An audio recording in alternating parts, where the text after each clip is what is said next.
74년 전 춘천에는 사람들이 있었다. 군인과 11명의 경찰과 농사짓던 사람과 학교 가던 학생, 공장에 다니던 여공들, 그리고 피난을 포기하고 전장으로 뛰어든 시민들이 있었다. 6월 25일날 상황을 보면 오전 5시가 되기 전에 북한군이 이미 폭력을 시작해요. 가장 강력한 무기가 탱크였죠. 이 탱크를 우리 국민들은 처음 봤죠. 임진왜란 때 거북선을 처음 본 외 수군들의 모습이라고나 할까? 총 한 번 제대로 못 쏴보고 무너지기 시작합니다. 그런 상황에서 춘천은 어땠을까? 정말 하늘이 도운 건지 전쟁이라기 며칠 전에 춘천에서 호병대대 훈련이 있었던 거예요. 군경 관항민이 혼연일체가 되어 싸워 이긴 제2의 행두대첩으로 평가할 수 있는 가장 혁혁한 전공을 세운 호병 제16대대. 전군이 지금 다 후퇴하고 있는데 유일하게 육사단 7년대는 오히려 치고 올라가겠다는 생각을 가진 거예요. 그만큼 자신이 있어요. 대한민국의 첫 승리이자 전쟁의 판도를 바꾼 그날로 여러분을 초대합니다. 춘천 대첩 72시간.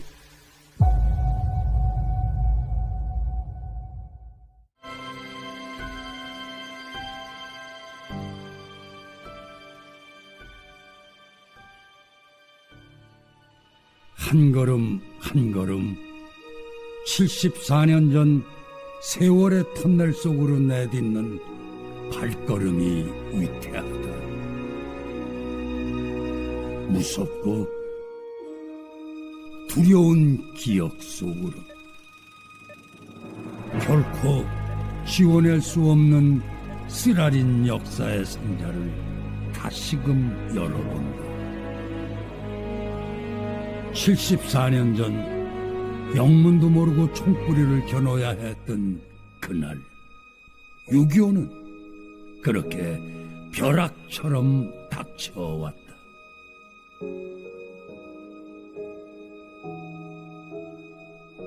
우린 무엇 때문에 갈 곳을 잃어버리고 또 그리도 많은 것을 잃어야만 했을까?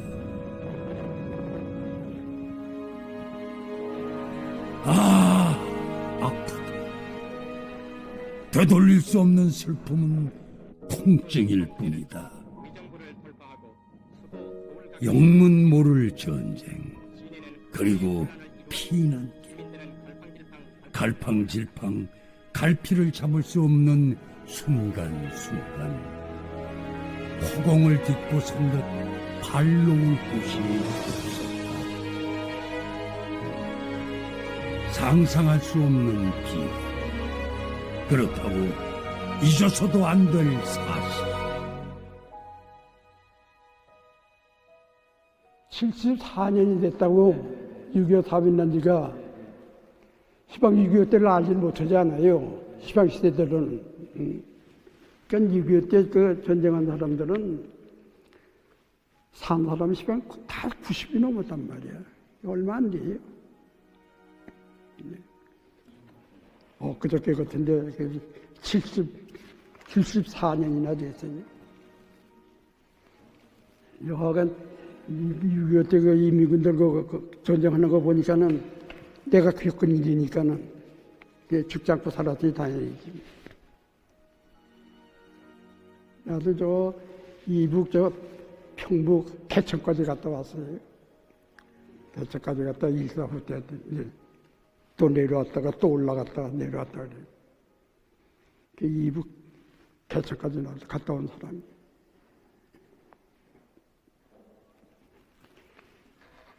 나는 솔직한 얘기가 나라에 충성하기 위해서 들어간 것도 아니에요. 난 축구 배고프니까는 군대 가면 밥 주고 옷 주고 다 잠재워주고 그러니까는 그래서 젊은 혈기에 난 군대를 간 거예요.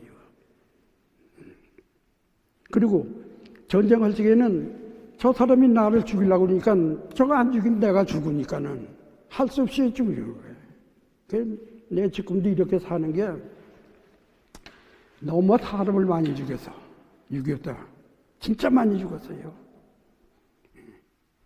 그리고 그 죄를 받는다고 내가 생각을 해요. 그 사람들이 뭐 나오고 내 얼굴 알아, 뭘 알아, 성을 알아, 뭘 알아. 단순히 인민군이라는 거. 그래서 나는 국방군이라는 거.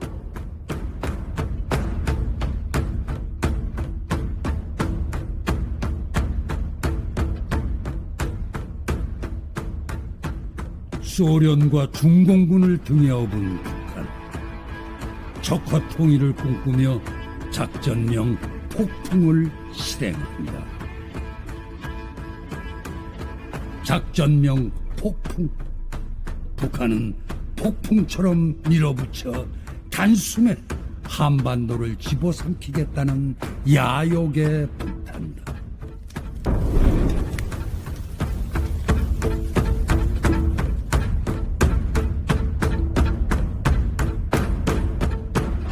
춘천지구 전투의 3일은 한국의 역사에서 굉장히 중요한 역할을 합니다. 이 대한민국의 역사가 끊어질 수 있었던 1950년 6월의 상황을 지금까지 이어온 게 어떻게 보면 춘천전투라고 이야기하거든요. 이게 왜 그러냐면 이 작전 계획에서 서울을 함락을 시키고 북한 입장에서 수원까지 내려가서 대전까지는 금방 가거든요. 그런데 요 첫 단추에서 틀어진 게 바로 춘천이에요. 춘천에서 3일 동안 막으면서 요 3일이 비록 미약했지만 이 3일의 후과는 엄청났습니다. 이 3일. 춘천이라는 일개 지역에서의 전투 승리가 아니라 북한군의 전쟁 계획을 완전히 수포로 돌아가게 만드는 계기를 제공한 전투가 되고, 그리고 특히 병력, 장비, 물자가 부족한 상태에서 북한군을 경멸했던 것은 아주 매우 큰 의의가 있는 그러한 전투인 것입니다. 북한의 작전은 이랬다. 이 군단이 춘천을 24시간 안에 격파, 수원까지 사흘 만에 진격 후 북군의 퇴로를 막아 완벽히 섬멸하겠다는 계획이었다. 일단 그 6.25 전에 우리나라 전체로는 이제 그 선거가 5월 달에 있었고요.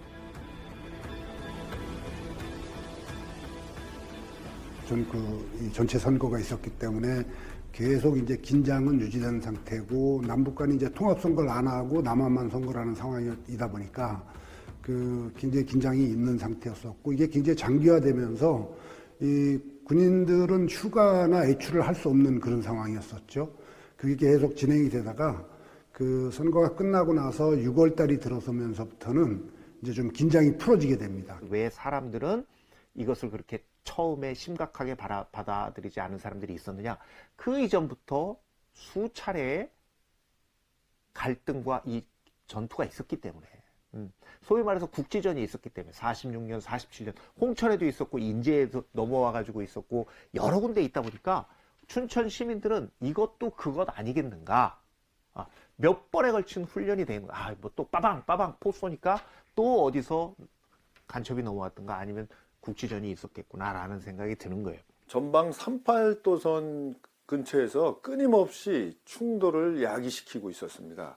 이는 북한군이 훈련을 하는 것도 있었고, 국군의 방어 준비 태세가 어떠했는지를 실험하기 위한 그런 의도가 있었던 것이죠. 그리고 6월 24일에는 그동안 2개월 동안 경계태세 강화했던 것을 해제하면서 전군의 병사들 외출 예박을 실시하게 되는데, 한편 춘천에서는 약간 좀 다른 양상을 보입니다. 한 병사의 출현. 북한군에서 탈영한 그는 오로지 자유를 위해, 보다 나은 삶을 위해 목숨을 걸고 남한의 철책을 넘었다.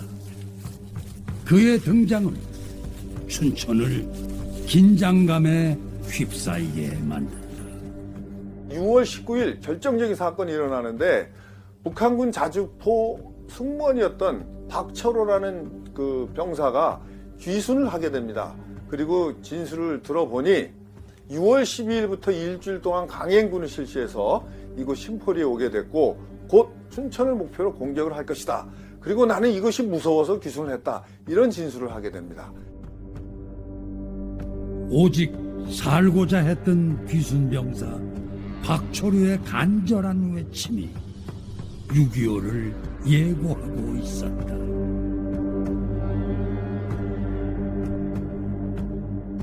귀순병사 박철우는 북의 남침 계획을 자세히 알린다.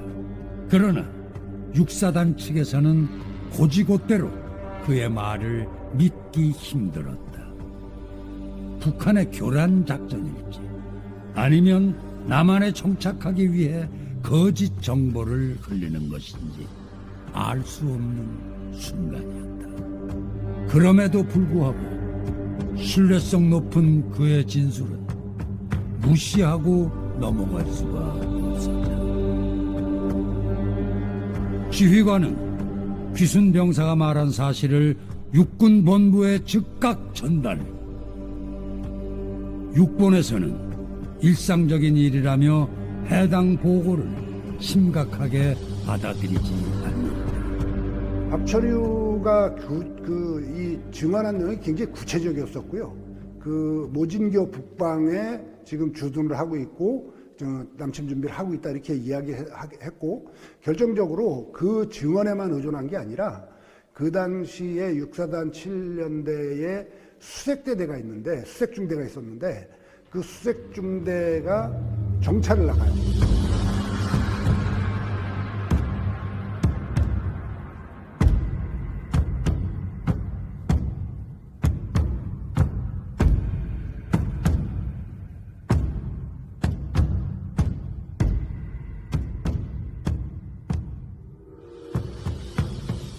귀순병사의 증언이 모두 사실이었다.